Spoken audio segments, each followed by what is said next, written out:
that is the corpse, the cadaver of Kurt Cobain. So here it is, straight from the keyboard next to Courtney's ashtray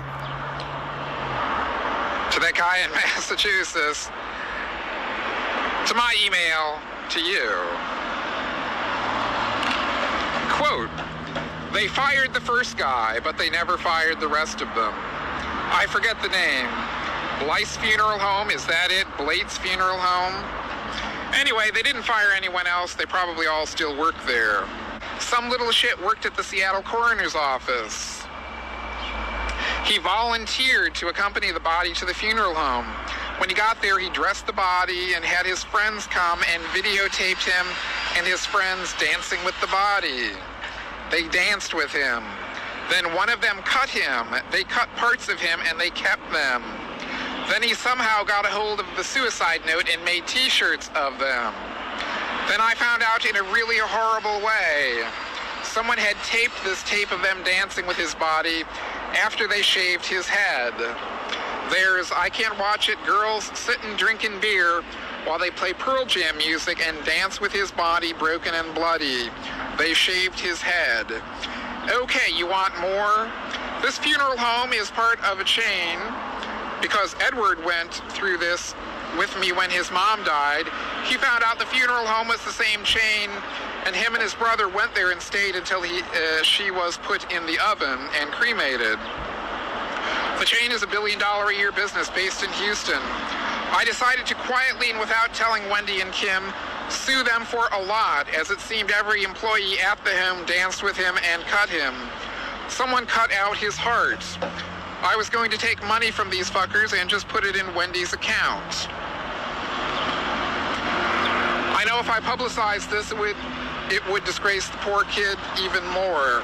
One of the guys carved words into him. The word I heard they carved was, "Okay, is this great or what?" So a pack of lawyers come from Houston, and in Seattle there's no emotional damages, just punitive ones. And the lawyer says, "I will take you on the stand for discovery."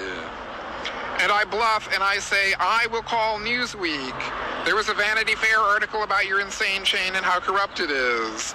He says, "Yeah, but I will get you on the stand and make you tell every dirty bad thing you've ever done." I can't have this on the cover of Time, obviously. I say, "Look, give the mom and sister $1 million and make this go away." He demands to meet them. They don't know, and I tell them, soften the stories a little. Kurt's mom walks into the deposition room. She doesn't hear the whole story and still does not know it all, but she just finds out about the dancing with him. It was the quietest I have ever seen her be and the saddest thing I have ever heard another say. She starts to weep and she says, after a long pause, "My baby was so shy." And the whole room starts to cry. And then the Houston lawyer, his name is Will Smart, I'll never forget that name, says, "Lady, I will give you $250,000 right now." And Wendy stood up very slowly and grabbed my hand and said, "I don't want your filthy money, not now and not ever." And she leaves the room. That's the tip of sad. What would you have me do? Oh, babe, there's more that's sad up there, but there's worse stuff too. I will delete this in a bit, and please respect this and don't copy it. I am really emotional right now because no one knows this outside of the family and Charlie. And of course, Chris, who blamed me somehow because, you know, I'm a bitch. Will Smart, Houston, lawyer, prank his ass, tell him I sent you. Tell him I am a loose fucking cannon and I have gone crazy with repressed misery, whatever. Look him up. William Smart, attorney. They knew I'd never denigrate his memory by taking this to the media.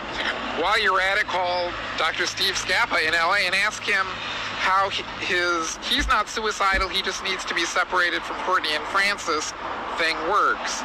He is listed too. Go on, you want vengeance for Kurt, get it.